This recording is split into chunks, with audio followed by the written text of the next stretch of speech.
To the painful sleep deprived edition of the Sports Shuffle. I am the injured and sleep deprived host, Flying Ryan Gokers, along with, as always. Tampa Motormouth Joel Verlin as Ryan's definitely down on the injury report.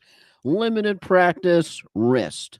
Yeah, it's not a good injury to have when you play disc golf, but we'll fight through it. Tournament in 3 days.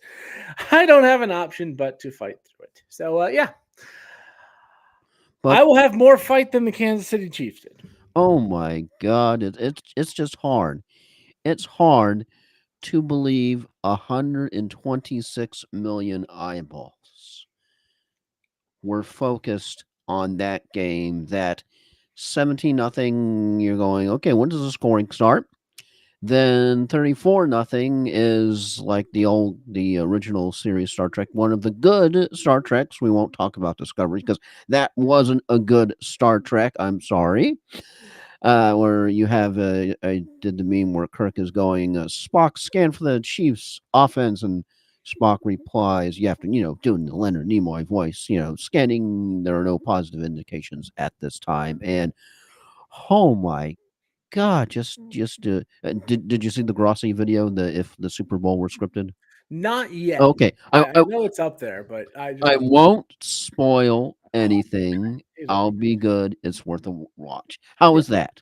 yeah. I'll definitely get to that. Just But been yeah, a been a few days. That's all it is. yeah, because that was like because they did the whole reality show. Did you see the commercial for Extracted? Yeah. And I I've because told everybody that was in attendance here, if you go on that show and you have me on the other side of the button, you're winning or you're going to die. Because because I'm not hitting the button. because my whole thing I did the social media post where it said the Chiefs need to be extracted from the Super Bowl, but my whole thing is that it's just any time that you question the meaning of life, that just remember there's a room with a whole bunch of people that's paid a ridiculous amount of money to come up with stupid crap ideas like this to present to network executives who gets paid even more ridiculous amount of money to approve stupid ideas like that. I'm waiting for Survivor. The next season, we throw your ass into a volcano to see if you survive, and that's the reality show. Yay. Fun fact, they all died. Anyway, speaking of all died, the Chiefs, yeah, it was bad from start Clyde's, to finish. The Eagles Clydesdales defense. were the best commercial. I mean, personally, when you traumatize children by killing a cute alien over some pizza rolls, that one's going to get my heart.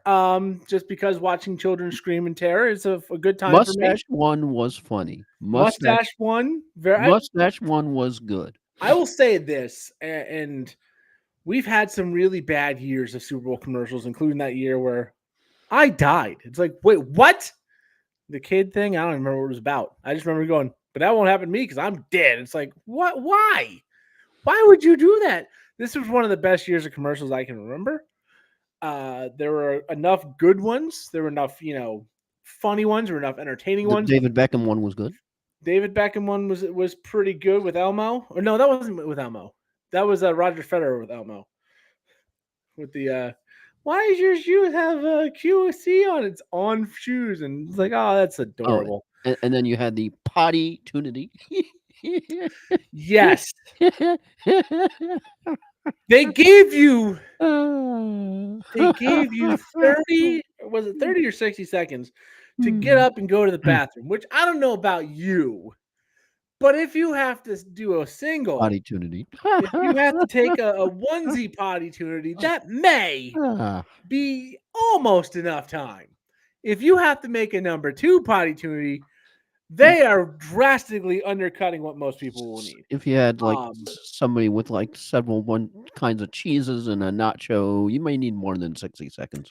yeah, and then the other one that was the Bud Light Big Men on the Cul-de-sac one with Oh yeah, with Shane Gillis, Peyton Manning, and oh god, the what's his beer name? Post Malone. the beer weapons. That's our invitation.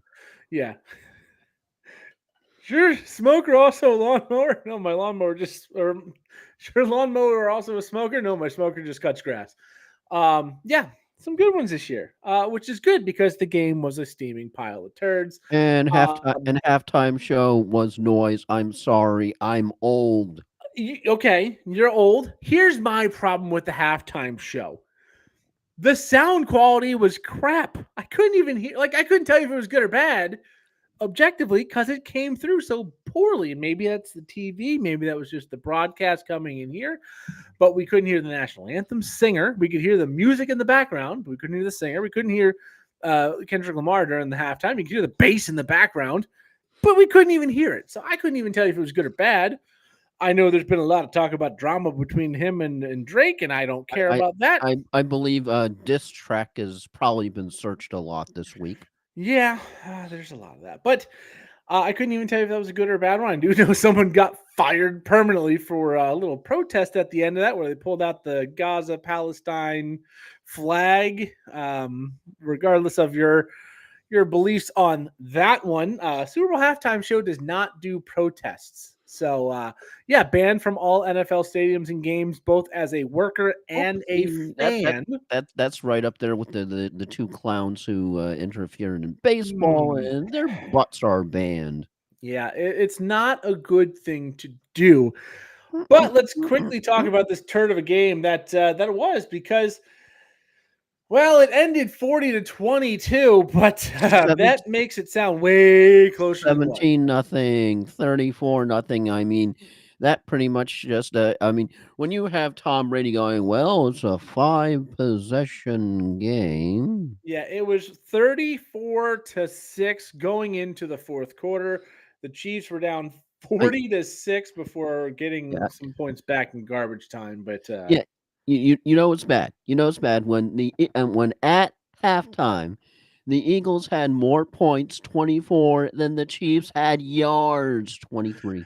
yeah, there was a blast that came out on Sleeper that the Chiefs in the third quarter were still on pace for the worst offensive performance in NFL Super Bowl history, behind the Vikings from I think the 70s at some point.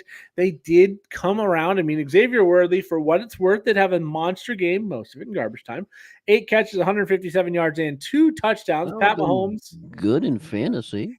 yeah, I mean, great fantasy game. Pat Mahomes, 3 touchdowns, 2 picks, including a pick six to rookie Cooper DeJean, which, if you follow a page called That's Good Sports, you saw him lose his mind because there hasn't been a white corner interception in the playoffs since Jason Sehorn. And if you don't remember who that is, you're too young. And that's why it was a big deal to this guy. Yeah. Um, How and about then Zach Bond with a nice pick there, too.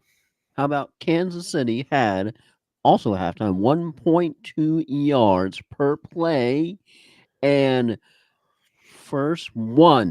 one first down, while Travis Kelsey had zero, zilch, nada, none receptions for the first time in postseason half. For the first time in forever, he got shut out in the first half. Yeah, I didn't see a lot of Taylor Swifting getting put on TV, which that was nice.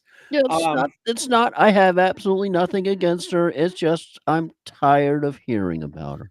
yeah, it's an NFL game. I'm here to watch football, not here to talk about Taylor Chiefs Swift. I'm fine fatigue, with we can also have Taylor Swift fatigue, I think, too.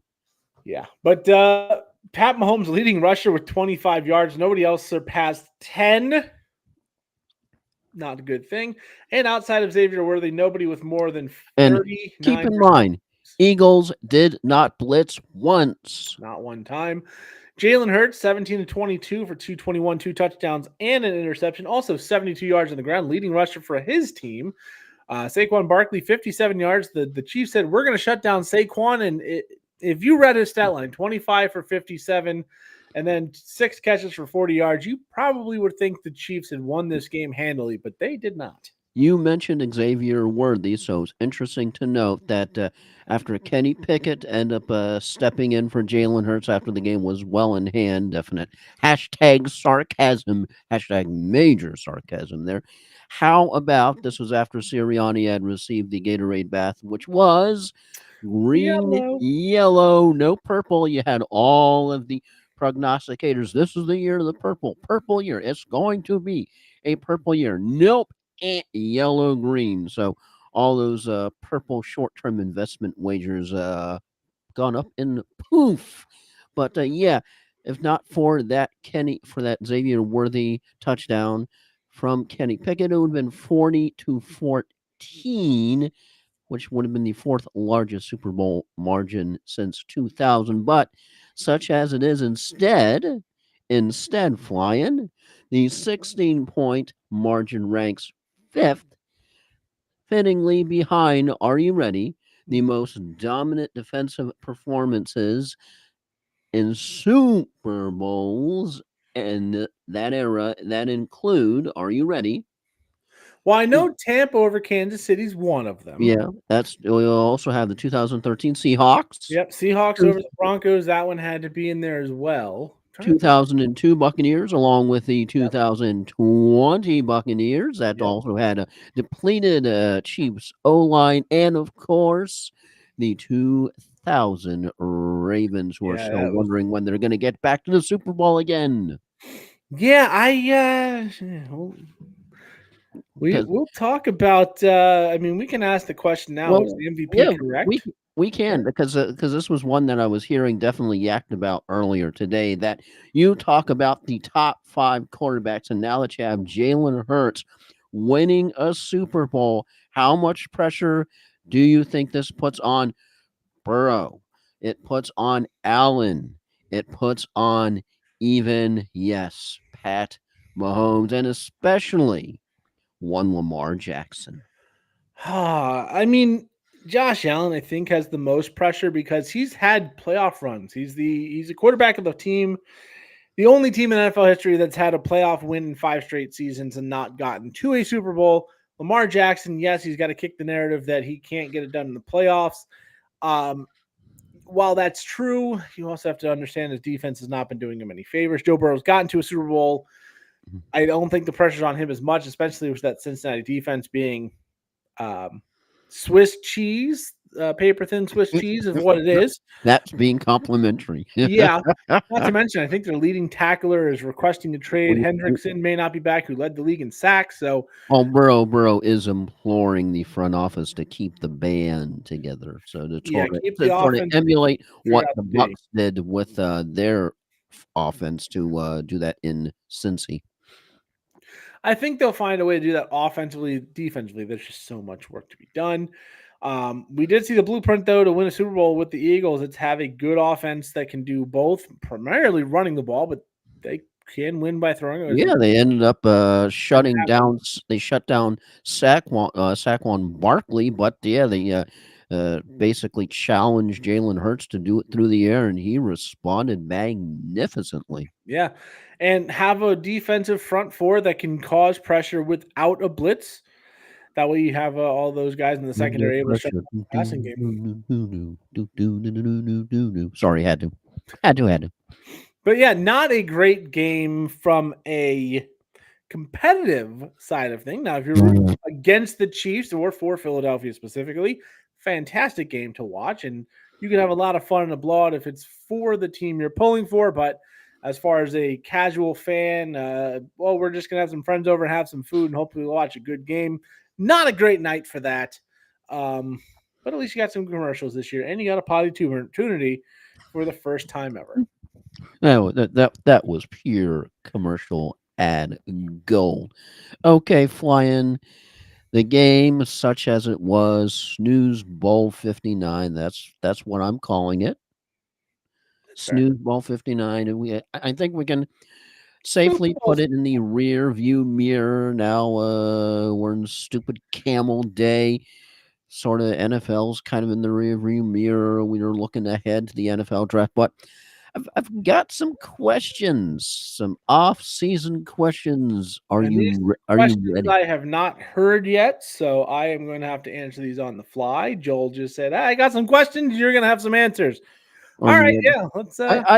This is pretty much like an open book test, so you don't have to worry about cramming and studying and putting the book on your head and you're hoping that the knowledge downloads to your brain, which never works anyway. But all right, question number one: which contender lands Miles Garrett, who of course recently asked to be traded, citing desire to win because he's on the Browns?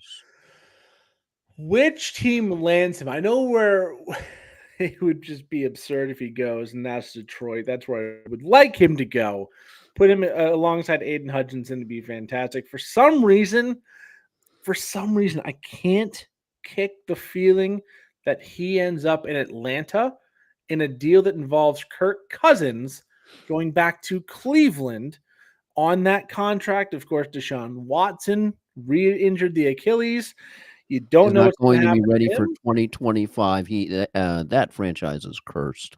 You don't know what's going to happen to him. Kirk Cousins is not going to be the starter back in Atlanta. You know that. You don't want to have a disgruntled $30 million quarterback on your payroll as Joel disappears. And the Falcons, once Penix got in, it looked like a pretty competent team offensively and defensively. I think the Falcons make a lot of sense. They definitely need a great pass rusher, and you can get rid of a big cap hit. You can send him to Cleveland. You can send Kirk Cousins to Cleveland. It's an upgrade over whoever they're going to have in the place of Deshaun Watson, and he's probably better than Deshaun Watson at this point. And I think the Falcons division is very winnable. They proved they're a good enough team to win that division. They're right there. They needed a pass rusher. Remember what they said going into the draft last year? They need to take the best pass rusher on the board. That's what they need. They took a quarterback, and now we made fun of them. But it kind of looks like Especially a with the decision Kirk now. Cousins injury coming to light. Yeah, it looks like a good thing now that they did that. The injuries out there with Kirk Cousins, but could be a win-win. Cleveland can get some picks. They can get a quarterback that will be a bridge to their next quarterback, especially if they draft one in this year's draft. And then they can get some assets back for Myles Garrett, more draft capital or even some players. And the Falcons get a pass rushers they desperately need. And it's not something that's going to break the bank because once a player says, I don't want to be here, the price goes down automatically. So I think Oh, that's a win-win. I'd like to see him go to Detroit. I think him, Aiden Hutchinson, that defense that was obliterated by injuries, get them fully healthy as Joel disappears again. I think that would be a great thing. So I think I'm rooting for Detroit, but I just have this sneaking suspicion it'll be a team like Atlanta that kind of comes out of left field and lands Myles Garrett, as we hopefully will get Joel back here for good. So as we drop twice in a row. okay. Number two. Hopefully that I won't drop during the question. Yeah, then it's just fall filler. Will the Rams really move on from Cooper Cup, and will Matthew Stafford go too? Matthew Stafford will not go. Cooper Cup will be traded.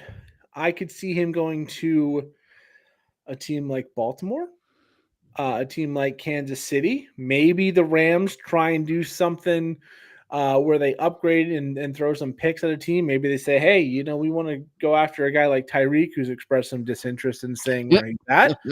Cooper Cup, No. I mean, he can go to Miami. He can be a Tyreek number sounds like two he's staying in Miami right now, though, for for now. the 24 hours anyway. And as a Dolphins fan, seeing that contract on the books, I have no problem with him being shipped off. So I don't think the Rams are going to find a way to retain him. I don't think they want to retain him.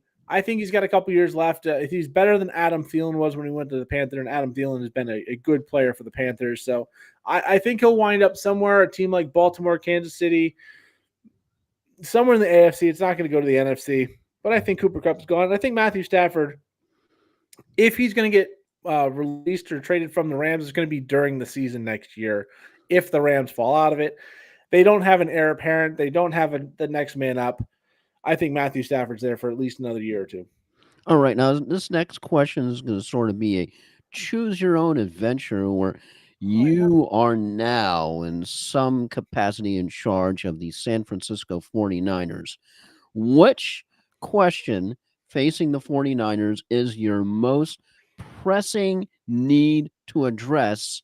And follow-up question, how and what do you do to address it? You sign Brock Purdy. That's what you need. You need your quarterback. He is not the problem there. You lost 4 or 5 running backs last season, Christian McCaffrey being top of that list. You lost Brandon Ayuk last year. Deebo Samuel decided he forgot how to catch a football. Yep. And Brock Purdy was not the problem on that team. Ayuk, Yeah, lit on I think you fire. get Ayuk back. Kittle was good. You get McCaffrey. We saw Pearsall step up. We saw Juwan Jennings step up. I think you sign Brock Purdy. You don't sign him to an ultra max $65 million a year contract, but if you can get him somewhere around I don't know, the Dolphins paid Tua, the Packers paid Jordan Love. Hell, the Giants paid Daniel Jones $40 million. So if you say he's between 40 and 50 million a year, I think that's a good deal for both sides. I don't think Purdy's played so well that he can demand top dollar on the market and make more money than a Patrick Mahomes, than a Josh Allen, a Lamar Jackson. But I think he can get in that high 40s to low 50s range where the next tier of quarterback is. And I think they have enough there to put some more pieces in place. Debo's already got permission to request and seek out a trade. If he goes somewhere, you can bring in somebody else where you can fortify that offensive line. I think the number one thing is to re-sign Brock Purdy. I don't know who else you're bringing. Are you going to pay Sam Darnold $35 million a year? You're going to pay a younger, more talented quarterback in Brock Purdy a little bit more. So I think that's the number one thing they got to do. Should the Vikes hang on to, speaking of Sam Darnold, Sam Darnold? Well, Kevin O'Connell, coach of the year, Kevin O'Connell did say he has earned the right to be a free agent. And part of that is because now Sam Darnold has had some success in the NFL. He's eligible to go after that money, and he's earned the right, and this is what he means. You've earned the right to go and try and seek a bigger payday than the Vikings currently are going to give them. I don't think he stays in Minnesota. I think it's going to be a team like Cleveland if they don't go after Cousins or Rodgers. It could be a team like the Raiders. It could be maybe a team like Seattle who thinks, so, well, Geno is not a dynamic passer. We saw Darnold get the ball down the field. He might be a better fit here. It's going to be something like that where Darnold goes, knocking at maybe Tennessee. And I think we're going to see what Darnold really is. He had Justin Jefferson and Jordan Addison. He had TJ Hawkinson for half the season and a pretty good run game in Aaron Jones.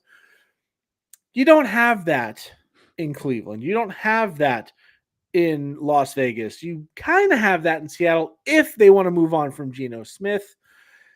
Tennessee, you have Tony Pollard and Calvin Ridley. Like, is that going to really elevate your team having Sam Darnold there? I think for him, the best thing he could do is stay in Minnesota, sign a solid contract, and challenge J.J. McCarthy full time. If he wins that job, maybe they trade him out of town and say, look, you're our guy, and we're going to keep you around. I don't think it happens. I think he finds his way to a team that is not as good, and he looks like the Sam Darnold we knew and despised a few years back. Next to last question. All I'll do is sort of just kind of do because it's a thing we seem to do every year, and I'll just say Aaron Rodgers.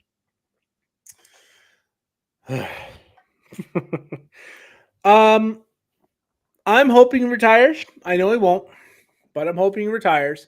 Hope springs eternal. You can make the argument of Cleveland. You can make the argument of the Raiders or Tennessee. I say Pittsburgh. Pittsburgh is interesting because No, let Russ cook. Let Russ cook is gone. I think Russell Wilson is a better option. Is not the answer. I think Russell Wilson is a better option than Aaron Rodgers at this point. He's a couple years younger. I think he's got a better deep ball. And I've heard people say Aaron Rodgers wasn't the problem with the Jets. Yeah, but he definitely wasn't a solution. He was definitely a cog in that failing machine between all the drama and his ego. You put him on a team like Pittsburgh. It just talking about your team and the franchise on Pat McAfee every single week. Yeah, that doesn't seem like that would go over well with Mike Tomlin, who of course is still the head coach there. I've heard people talk Pittsburgh. To me, it doesn't make a lot of sense. But NFL teams make weird and unwanted decisions every single day. So it's definitely possible. But if I had to guess, I would say you're probably looking at the Cleveland and the Raiders as the top two contenders for that. Or as the fantasy footballers mentioned, maybe he's a guy who waits for that first quarterback injury and comes in and tries to take a starting job a la Joe Flacco last year with the Cleveland Browns, 2 years ago, I guess now. All right, final question. So we can keep this reasonably time for a podcast or keep the time reasonable. Final question, looking over the coaching hires, head coaching only, not coordinators, just head coaching. Which one do you like the most and which one do you like the least? All right. So we had Vrabel in New England. That's a good hire. Um, I actually like the Kellen Moore to New Orleans. I'm trying to remember all the teams. Um, Ben Johnson to the Bears seems like a really good hire. I'm not a fan of Glenn going to the Jets, but mostly because I think the Jets are a dumpster fire and they need an offensive head coach, not a defensive head coach. Schottenheimer's uninspiring to say the least. All in. Who did the Raiders hire? I can't. Who did the Raiders hire? No, that wasn't Pete. Oh yeah. Pete Carroll, and there was one more. Who else was it? Trying to remember all the coaching moves because there were seven. Liam Liam Cohen went Cohen. to Liam All right, Cohen to the Jags. Ben Johnson to the all Bears. right. So my least favorite is going to be Aaron Glenn to the Jets again. I think they need an offensive-minded head coach. They're going to be bringing in a new quarterback. They have Garrett Wilson, who is a very young, talented wide receiver who wants out of town. They're going to be cutting bait with Devontae Adams. They have Brees Hall. You need a guy that can get this together. This defense has good pieces already. You don't need a defensive head coach. They went and got the defensive coordinator for the Detroit Lions last year. I think he's going to be a good coach. I just don't think it's the right fit for him. He'd be better off going to a team like the Bears, where you have a pretty good offense. Go bring in a really good offensive coordinator. Focus on coalescing that defense to make that better, and that team could be a quick ascending team. For me, I really like two. And that is Ben Johnson to the Bears, just because he made Jared Goff look like an all-pro. He turned that offense from average to great. And yes, some of that is getting players like Jahmyr Gibbs, Amon-Ra St. Brown, and Jameson Williams, and signing guys like David Montgomery off the wire. But I think he's got enough to work with Caleb Williams. That offense could pop. And then Vrabel going back to New England is it's a good fit. It's a tough-nosed guy. He knows that system. He knows the expectations that the Crafts have. And that's a team that's going to take some time to rebuild. I think he's got the name. He's got the pull with that ownership to be there through the rebuilding aspect of this. And they're going to give him 4 or 5 years to get this ship on track. And I think those are the two best. Schottenheimer is definitely the most underwhelming. I think the biggest wild card is Pete Carroll, just because he's 70-something years old, but he acts like he's 40. And he could really boost this team to new levels, especially if they get a good quarterback. So, yeah. Those are Joel's questions. There were some good ones in there. Well, yeah, I'm sort of kind of curious about what you thought about the Cohen hire with the Jaguars, removing all of the drama, because that made for great drama and a great reality show. It's like you really look at his record, and he's had like really one good season as a coordinator. I mean, I think he's had 2. Because where he was before he went to he was with the Seahawks. He resurrected Geno Smith. Then he went to the Bucks, and Baker had his best season of all time. So they're hoping you can bring him over to Jacksonville, and Trevor Lawrence is going to go up. Now, they hired Shane Waldron as their offensive coordinator today or yesterday or recently, whatever it was. And you may know Shane Waldron as the guy who was the offensive coordinator for the Bears last year and the Seahawks year before that. And he's not very good at offense. So that's an interesting decision. We'll see if it's more Liam Cohen or Shane Waldron. Sometimes if Cohen has the play calling, maybe it's not that big of a deal. If not, it could be really bad. I remember Jackson Smith and Najigba at JSN in Seattle, when asked about Shane Waldron, said, is this live? He's a really nice guy. Yeah, we're definitely okay with wishing him the best of luck in Chicago. You guys, good luck. So, yeah, Liam Cohen. God, he's such a dork. Duval. I'm glad somebody pulled him aside and said it's Duval. Like, you go down in the octave, not Duval. It's not a Disney movie. But he's a goober. But Jacksonville seems like one of those teams that's just kind of stuck in the mud. Are they more stuck in the mud than the Saints? See, the Saints aren't stuck in the mud. They're stuck in hell. They're stuck in Cap Abyss right now. What they need to do is say, Kellen, you're coming in, and we're stripping this roster down of all bad contracts. Derek Carr, aging Alvin Kamara. Derek Carr, They Alvin traded away Kamara. Lattimore. We're going to trade and we're going to cut and we're going to say, look, we're taking a really rough year one. Olave is basically their one gem right now. Yeah. And Maybe maybe, Taysom Hill. well, Taysom Hill's contract's a disaster Mm. because they overpaid him. So what they need to do is just say, look, year one, we are cutting bait on some guys. We're going to keep, like, Kamara is expensive for a running back, but he's got his productivity with it. Guys like Taysom Hill, just get $16-17 million a year. Get him off the roster. Pay your dead cap for a year. And in 2 years, have your cap situation in a better mindset. Use your draft to get your offensive and defensive line and some core players in place. And then in 2 years, really go after those weapons in free agency, your quarterback in the draft, and try and build from basically square one. You're going to have to tear it down to the studs to get that cap problem off your books permanently. They keep wanting to kick the can down the road. And it was one thing when you're going 10-7, 11-6, 12-5. Now you're going 5-12 and looking like garbage. It's not sustainable. Derek Carr is not going to lead you to a Super Bowl. Alvin Kamara is 29 going on 30. He's not a running back that's going to keep you going. I think Kellen Moore is the right hire. I think you can get this offense on track faster, but you have to get out of the cap problem. If you don't get out of the cap problem, you are permanently going to be struggling. Coach Chucky's probably like, nah, I'll stay at Barstool this year. Yeah, for sure.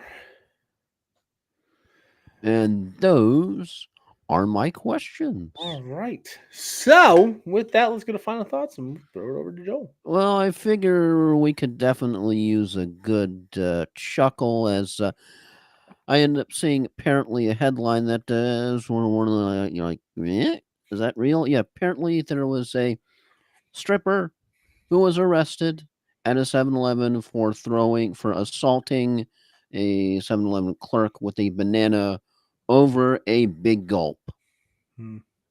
And my one question is, was she able to appeal, or did they just dole out the punishment? Ah, gotta love the crazy people. My final thought is, can we stop with the celebrity meals at McDonald's, especially when they're not people anybody cares about? I don't know if it was during a YouTube watching session or something. And they used to do these meals where, like, these kind of famous people would be like, this is what I get at McDonald's meal. And then you go and be like, I want that guy's meal. And they'll give you that guy's meal. I saw one for Angel Reese. And if you don't know who Angel Reese is, I don't blame you. She's WNBA. awful. Yeah, she is the lesser talented rookie from last year, not Caitlin Clark. Wasn't she trying to get into some kind of feud with Clark? She's not a good player. Given it's the WNBA, that's not saying anything. It's just how they are. If you've seen the WNBA highlights that are online, they're spectacular. They airball layups and all that. But it's one of those things, like, she's not a likable person. If you like the WNBA, she's not likable. And if you don't care about the WNBA, like, I don't know, 98% of the people who watch sports. Joel, when's the last time you intentionally watched a WNBA game? I don't think I ever have. A women's college basketball game? Probably not. Yeah, exactly. I know a lot of people. I don't usually watch men's college basketball. I'll watch a little bit of the tournament usually, and I'll usually catch a game or two of the NBA a year just because. Yeah. Yeah, but I'm not watching the WNBA. I couldn't tell you who won the title. I don't care. I know that the championship game where Caitlin Clark was in her last college game was one of the most viewed sporting events. I didn't watch that because I didn't care. So to say, hey, our B star that nobody likes, we're going to put her in a McDonald's commercial saying, come get my meal. I'm like, can we stop? I'd rather Elmo come out and say what he gets at McDonald's. And is that I want that one. Yeah. I would rather have Elmo's meal than. Is that when you need the Homer Simpson? I have no idea who that is soundbite. It's one of those things. It's just like, if you want to use celebrities, use ones that people like and know. That's all. I'm Look, as a plus size guy, I take my McDonald's very seriously. Um, don't put people that are like, who, why? Why would I want that person's meal? As she airballs a layup in the commercial, I'm pretty sure. Also, pickleball is still lame, even though there was a commercial about it in the Super Bowl. Sorry, it's ping pong for old people. Doesn't Tom Brady own a pickleball team? Yeah, and he's also really lame. So Oh, okay. what? Oh, yeah. No, I actually had a final thought I forgot about, and you mentioned the name. So Jalen Hurts wins the Super Bowl MVP, and then he has to stop what he's doing and talk to Tom Brady because Tom Brady gave him his LFG award after he won the Super Bowl, after he got given the Lombardi Trophy, and after he was told Super Bowl MVP. He had to stop and talk to Tom Brady in this god awful cheese colored watch that was like $800,000 if you didn't see Oh it. yeah, it's a Yeah, it was tacky. And then he had to go, oh, you got the LFG player of the game. It's like, dude, I was Super Bowl MVP. I could give a crap about your thing. And I had to really make sure I didn't say a word that I'm not supposed to say in that one because I would have told Tom Brady, Tom, your word means nothing. I won this giant trophy and I got no. Super Bowl MVP. I don't care about your LFG little donut circle thing. Oh, I got to pretend I care because I'm on Fox. If I can add in a final thought of my own, as Yeah. the everyone talking about Belichick versus Brady. Right now, I think as far as living life, I think Bill Belichick's probably doing better than Brady right now. Yeah, it's fun when you watch something with your wives or like with Super Bowl, we had three guys and my wife and one of their wives and another guy, and we're all sitting there. Going, yeah, Bill Belichick. I can't believe he would do that. Date someone who's in their 20s when he's in his 70s. What a terrible thing. I can't imagine what that would be like. I would just hate it. And they're sitting there going, "That's disgusting. I don't understand why anybody would want to do that." I'm like, yeah, that's just. I don't understand Bill's point of view on that at all. Definitely don't understand how if I was 70 and I definitely no clue why I would no doesn't that just it's hard boiled egg science. I don't understand it right there. Ah, Yeah, because apparently Belichick and his girlfriend during the Super Bowl were trolling because she was wearing a Atlanta Falcons Super Bowl shirt. yeah. I'm pretty sure his girlfriend is younger than the last Cowboys NFC Championship game appearance. So Yeah, with that, yeah, I know. I was watching. I forget which show it was, but somebody was like that. Bill Belichick is getting ready to be the North Carolina coach, and his girlfriend is ready to attend classes there.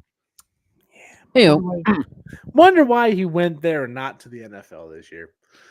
Anyways, that's gonna do it for us with a lot of final thoughts. It is now the off season. I know we've just kind of restarted this, and we'll figure out some ways to do things between now and the draft yeah, free just agency. Will because come we up with a lot won't of be, fun. since we don't have any games, to pick, but I don't think we will be rating snacks or sodas or it's like some videos I've No, seen. we can do a fantasy recap. We can talk about some of the things that happened this season that we just haven't gotten into yet because again we did miss about 13 weeks Because plus of playoff hurricanes and all hurricanes sorts and of family crazy stuff. tragedy. Yeah, fun things like that. But yeah, we didn't really talk about fantasy, how some of the players that really hurt us, who every year there's always somebody we go, I am never getting that SOB again. We can go over that. Who really Cal- impressed Cal- us? Who's Calvin that target? Ridley. Who's that target that really impressed you this year? I know last year I tried a new strategy in a league and it got me close to that title. And if they wouldn't have sat Josh Jacobs for 26 minutes of the game, I would have won a championship with that roster lineup decision strategy in the draft. So what as did you're we as learn? you're What happened? yelling at the TV, probably very Put him in the loudly. game. Put him in, please. Please put him back in the game. Just And as then long as you're not like the fans who get so pissed off at their TV that they break it. no, and I also don't get so pissed off at the coaches and fans. I send them death threats on Twitter. So I'm Oh, not a psychopath, but oh, that oh, does happen. oh, yeah. Did you see that? Apparently, because of the Doncic trade, the Mavs GM apparently has received at least one death threat. And there was a Genius fan bonus final thought. There's a Genius fan who apparently, like, when they cut to the face cam and they show you on the entire arena, apparently this fan decided to mouth fire the name of the GM, and that got him ejected. All right. First of all, don't send death threats to people online because of a basketball trade or any Yeah. sporting event ever, because it's not sports. Sports is fun. It's not important. Also, if you're throwing people out of your Showtime. stadium, if you're throwing people out of your stadium for saying fire this idiot, Mouthing. He you're didn't even say soft. fire. He mouthed it. He mouthed it. Well, he probably said it, but the camera doesn't pick up sound in those stadiums. Mm. If that's what gets you ejected, that team is super soft because he's only saying what every other fan of that team is probably thinking right now, and most pundits. So I thought good you on- would appreciate that. yeah. Anyways, before we keep rolling into more random tangents, that's our time. I'm flying Ryan Gokers along with. Tampa, what about you overall? Living up to my name? Yeah, we'll be back sometime in the next couple of weeks. Talk some fantasy, talk some pre-draft, talk some pre-free agency. Free agency will be here before you know it, Where and then- will Shorter Sanders end up landing? Because that's the only question everybody's wondering about every second of every day. I could care less about where he goes. I Hashtag want to definite know. sarcasm. I want to know where Aston Genty goes so bad. I'd rather go for Abdul Carter. Abdul Carter's interesting. Yeah, Aston Genty. I have a couple early picks in Dynasty this year. I'm going to get him at least one of those. But I want to know where he goes because he is going to be awesome. Anyways, we go.